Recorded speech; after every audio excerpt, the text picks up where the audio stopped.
구독, 알림 설정까지 부탁드립니다.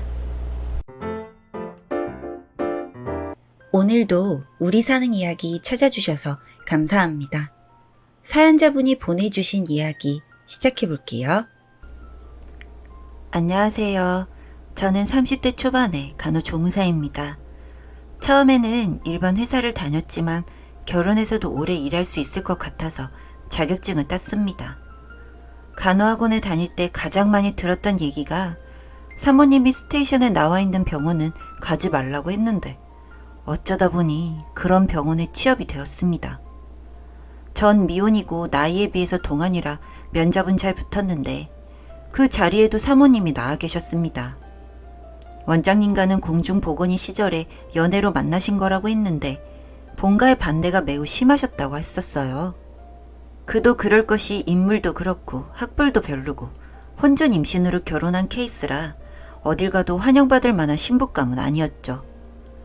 저를 포함해서 간호사 3명이 있었는데 저 말고는 계속 바뀌게 되었어요. 결혼해서 그만두거나 이사를 해서 퇴직하는 경우 뭐 여러 가지가 있었지만 사모님의 간섭이 싫어서 나가는 이유가 더 컸다고 해요. 전 사모님이 마음에 들진 않았어도 제가 모시는 원장님의 아내니까 기본적인 존중은 해주고 제 할 일은 잘 하고 있었습니다. 진료과가 이비인후과라서 주로 노인이나 어린아이 할 것 없이 연령대도 골고루 있어서 특별히 어렵거나 하진 않았죠. 선임자들이 퇴직하면서 제게 알려준 비밀은 사모님이 발작할 때 같이 흥분하지 말고 맞대응하지 말란 거였어요. 보기에 자격지심이나 피해의식이 있어 보이긴 했지만 여지를 주지 않았기에 별 문제는 없었어요. 그런데 사건이 크게 터지고 말았죠. 사모님이 개인적인 약속이 있어서 저와 원장님 둘만 식사를 같이 한 적이 있었어요.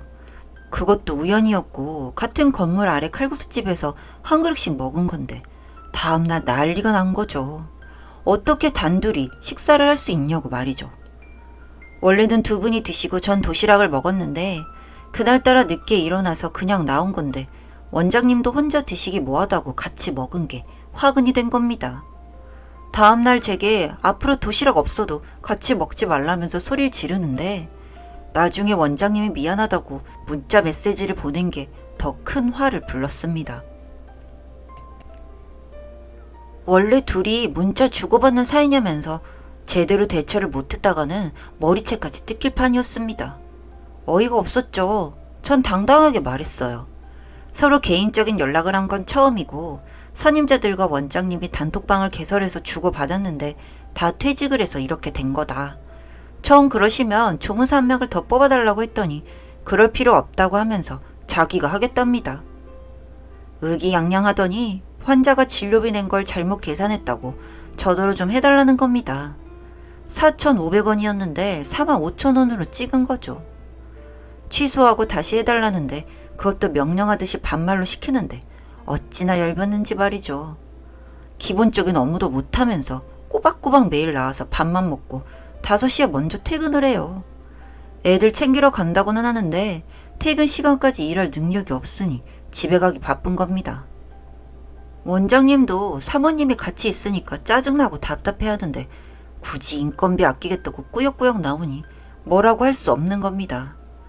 그러다가 저번보다 더 큰 사건이 터진 거예요.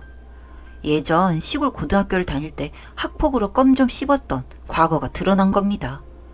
어떤 귀부인 같은 환자가 진료를 받으러 오셨는데 원장님 사모님을 보는 눈빛이 예사롭지 않은 거예요. 너 방앗골 살던 성자 맞지? 무슨 말씀이세요? 아닌데요? 김성자 맞네. 얼굴 그렇게 수리하면 못 알아볼 줄 알았어? 네가 핥힌 자국 아직도 흉터있어.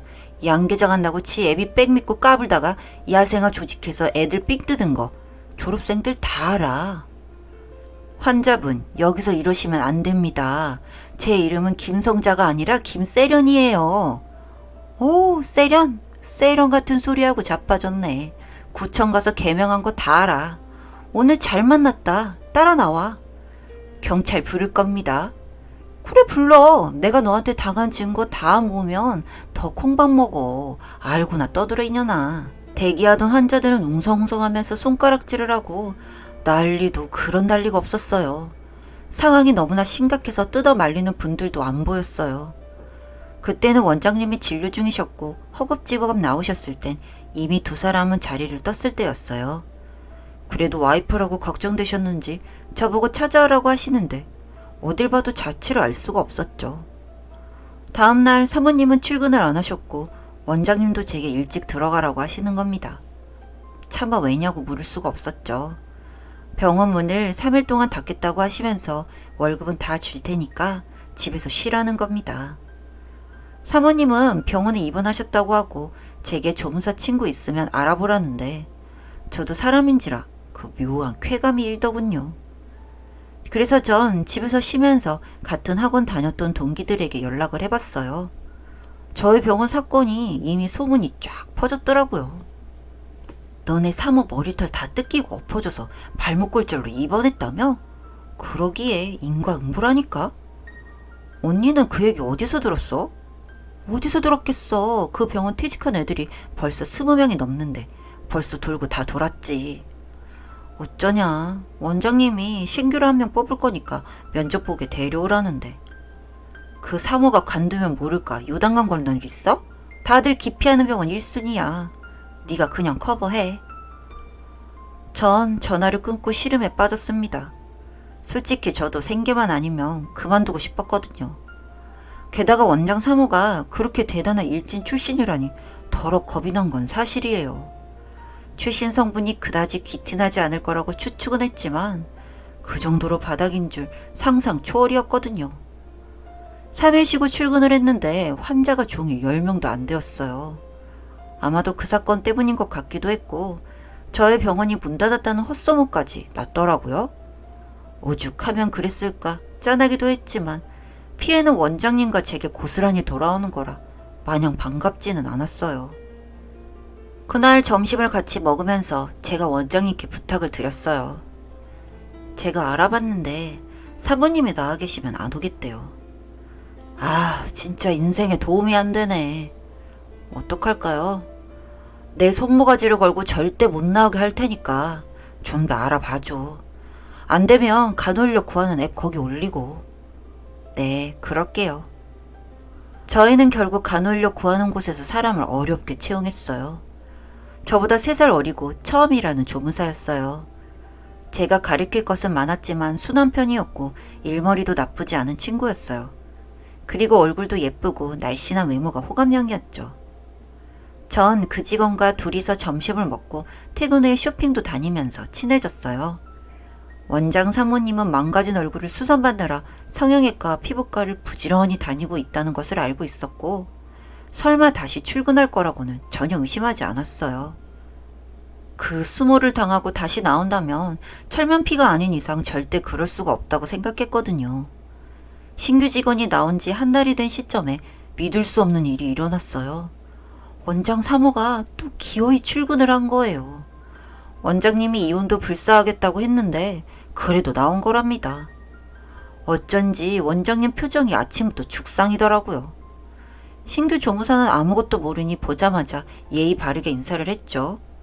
그러자 아래부터 위까지 스캔하는 원장 사모의 눈치가 묘하더라고요. 아직 상처가 아물지 않아서 얼굴에 반만한 선글라스를 쓰고 패치를 여기저기 붙인 채 앉아 있었어요. 제가 보기엔 새로운 직원을 원장님의 연적으로 착각하는 것 같았어요. 누가 봐도 화려하고 예뻤으니까요. 그런데 첫날부터 화장실 청소를 시키는 거예요. 저희는 원래 건물 전체를 청소 영역을 주기 때문에 직원이 그럴 필요가 없었거든요. 그 친구는 순순히 화장실 청소를 하겠다고 들어가더군요. 30분이나 지났을까? 원장 사모가 들어갔어요. 아마도 점검을 하러 들어간 것 같았어요. 몇 초 후 비명소리가 나면서 생각지도 않은 사건이 터진 것 같았어요. 전 신발이 벗겨주는 줄도 모르고 따라 들어갔죠. 문을 열어보니 원장 사모 멱살을 잡고 벽에 계속 치고 있었어요. 너무 놀라서 말릴 새도 없었어요. 원장 사모도 이미 넋이 나간 상태라 아무 말도 못하더라고요. 뭐? 네 남편도 유혹하지 말라고? 어디서 본데 없이 자란 게 의식병은 있어서 닥치고 망가진 얼굴 더 갈아엎고 싶지 않으면 무릎 꿇고 사과해.